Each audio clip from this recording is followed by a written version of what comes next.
go. Now he's back on the bike. This is it. Stewart, Reed, they all go through their pre-race rituals. Chad Reed always does the same thing, claps his hand. James Stewart always throws his right hand up. I had my ritual, and this is where the funnel starts. You start to focus your funnel down to the drop of the gate. Here we go. It's all about the start.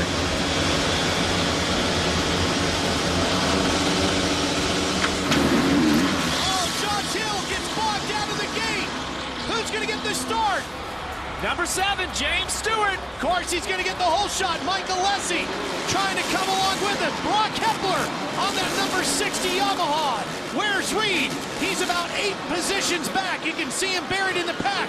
A terrible start for him. Not what he was looking for. Villapoto in 3rd. Grant running 5th. Then Millsaps, and then our reigning champ, Chad Reed. Here comes Villapoto trying to find his way around Brock Hepler. Remember, Hepler made his return to the series a week ago in San Diego. Crashed hard. Here comes Villapoto trying to get to the inside. Gets the door shut on him.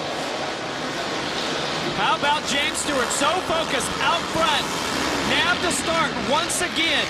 Boy, Villapoto's trying to get around Hepler as quick as he can. To the inside. Could that be where he needs it? No. Gets bogged down again. And all of that time, he's struggling to get around Hepler. Gapping the field is James Stewart. Hepler, what a great start here. Coming back after that frustrating crash last week in San Diego. Let's see if he can hold on for a full 20 laps. Jeff, Chad Reed is up to 4th. You're going to see him right behind Villapoto. There he is. He's got Millsaps and Alessi and Short chasing him. There's the Australian, the 2-time champion, Chad Reed. Millsaps looking pretty strong too. Davey late to the line, but quick out of the gate. Well, Davey Millsaps, a Georgia native, you know, he wants to do good in front of all the family and friends that are here. All the friends that he grew up racing with. The Chad Reed really showing us a sense of urgency. Reed to the outside, Millsaps to the inside. Oh, boy, that almost touched. That almost cost him too. How stunned are you in the fact that Villapoto has not disposed of Hepler yet? Well, Hepler shows some serious speed. I mean, he's a very talented rider. What is going to come into play here later on is his endurance as we get deeper into the laps here, because Hepler hasn't been racing, and it's very tough to come back and to have your stamina up for the 20-lap mains. Even though you can practice it at home, you just can't. It just is not the same as being out there racing because of the intensity. But look how close they are to James Stewart. Hepler's right there. Yeah, he's only 1.8 seconds back. 3 laps in. Yeah, it just dropped to 2.2, but that's still very impressive. We saw Stewart win his heat race by 11 seconds. Well, right now, this is going to be a difficult track. It's starting to deteriorate.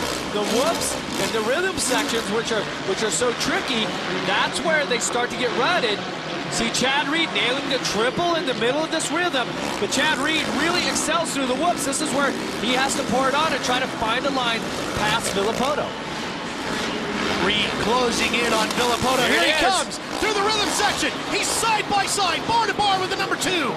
Can he get him in the corner? No, but he gets a good drive off of it. Flies through the air over the big triple jump into the sand section. Gets bogged down there as they come over the Dragon's back. Boy, he made a great run through the rhythm section, then the sand just killed his momentum. Well, he tried a new line, and oh, he almost stalled it.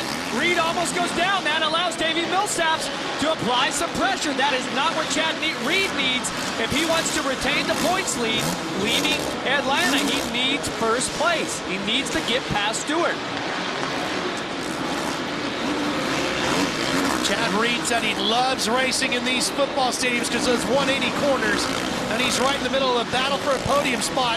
There are really 3 riders fighting over second place, which is held by Brock Hepler on that number 60 Yamaha right now. Ryan Villapoto chasing him on the Kawasaki, and you can almost include Davey Millsaps on the Honda in that fight. The problem for Reed when it comes to battling for second is that's what it seems to be that he's doing every week. He's been second every race, but the first one where he finished 3rd behind Josh Grant, the race winner.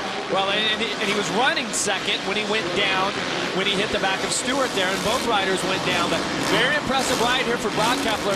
Great ride also for Villapoto. As we're on the 6th lap of 20 here. And they're turning some impressive lap times. Stewart last time around was a 48.3.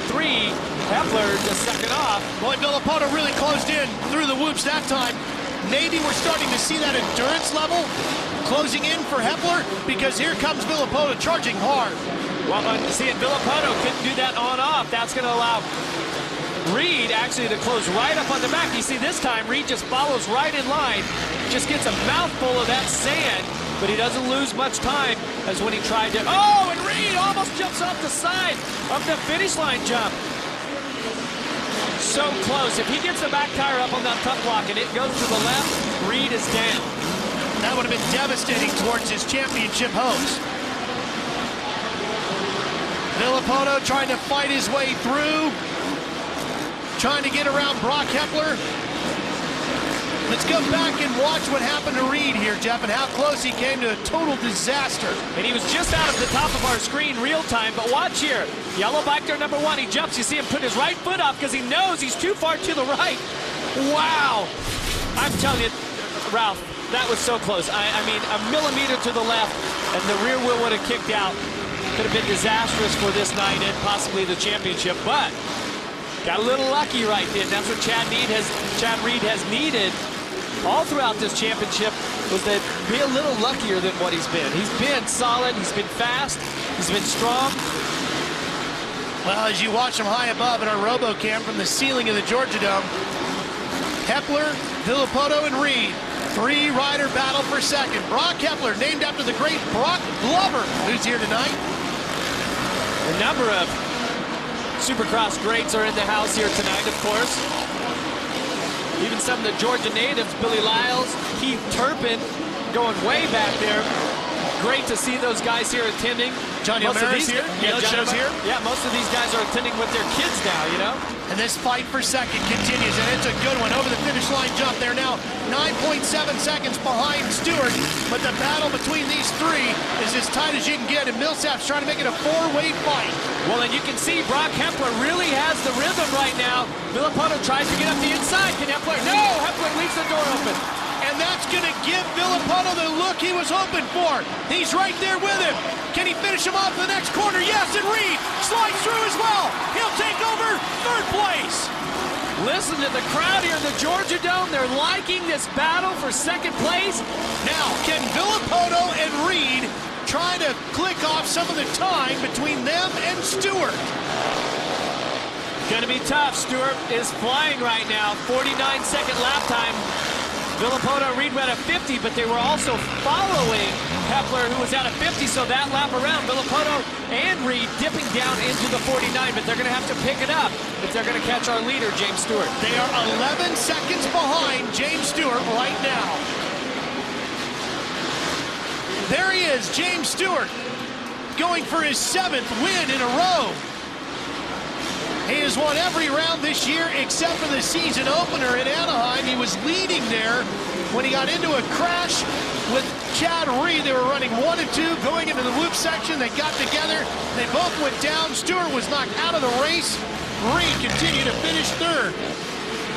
If he's able to hold on here tonight and take the win, it would break the tie, top the points, and solidly give it to Stewart. Stewart just so connected with his machine at this point.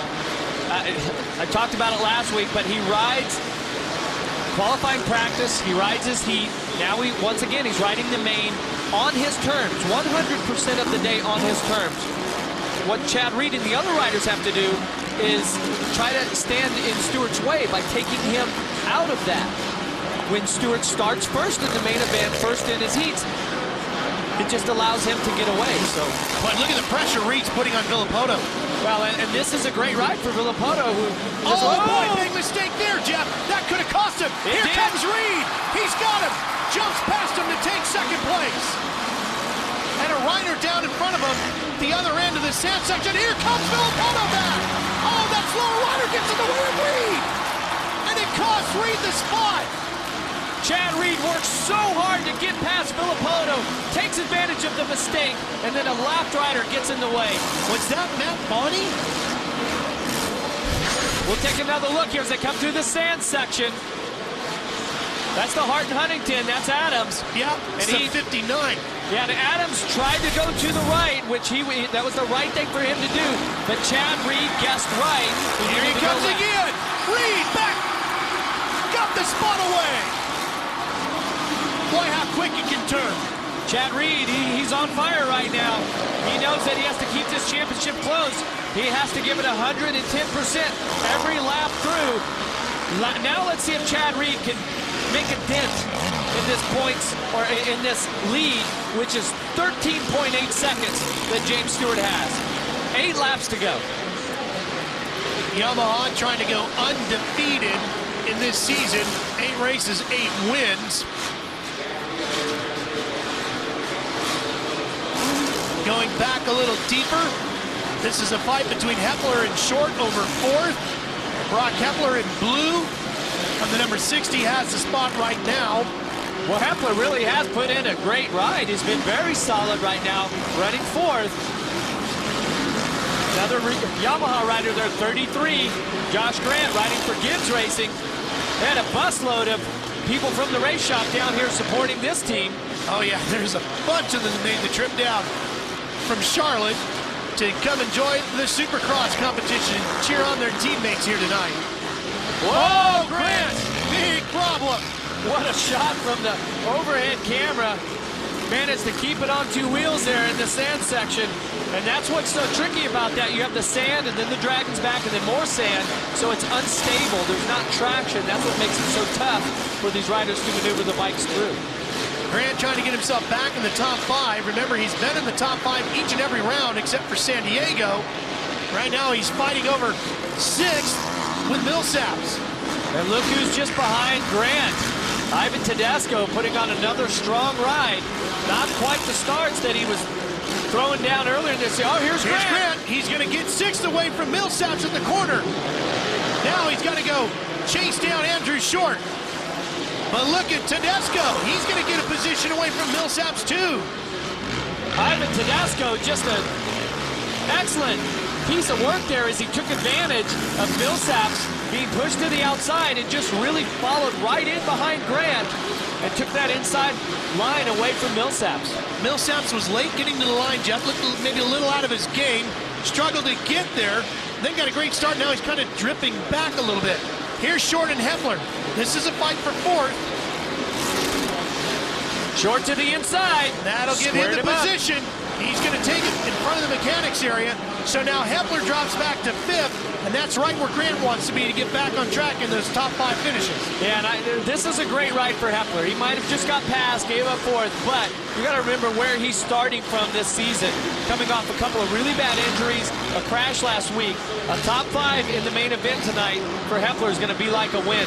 So he has to control his heart rate, keep his cool, not make any mistakes. Aaron's been a tremendous ride by Brock Hepler tonight.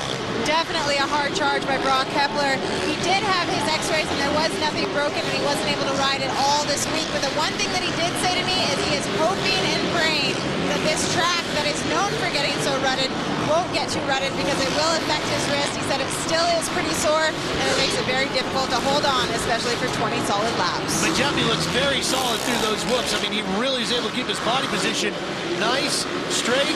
I mean, that's a sign that everything is working for him physically, I would think. Yeah, he's putting in a fine ride here tonight, but like you said, the wrist is weak. He has to minimize the mistakes. No coming up short on the jumps, no pacing stuff. See, right there came up a little short. That's when the pain starts to come through the wrist. Well, now Grant is starting to reel him in. That's going to be that battle for 5th to see if Grant can get back on a streak of being in the top 5. Well, there he is, James Stewart, our race leader. If he can hold on to take this win for Yamaha, it would break a tie between Yamaha and Honda with the most wins here in Atlanta at 10. Watch the gate drop, Ralph. Look how late Chad Reed is compared to James Stewart. Oh, split second, but it was a half a bike length off of the gate. You see Hill on the inside. He jumped the gate, got caught in it. And look right there, Stewart out front by himself. Chad Reed buried on the inside, mid-pack across the line. I mean, that's the story. He gave it up. That's it. I think Chad Reed's strong enough I think he's fast enough, but he has to get out front. There's Matt Monty on the 54. Stewart alongside of him. Oh, Tedesco and Grant go down in the sand section. Uh-oh, the sand bit two riders that were inside of the top 10. Here we go. This was for fifth with Hepler. Oh, Tedesco just landed on him. That was bad judgment. Hepler was in line. Grant decided not to jump the Dragon's back. Tedesco still went for it and was just directly in the line of Grant and landed right on the back of him.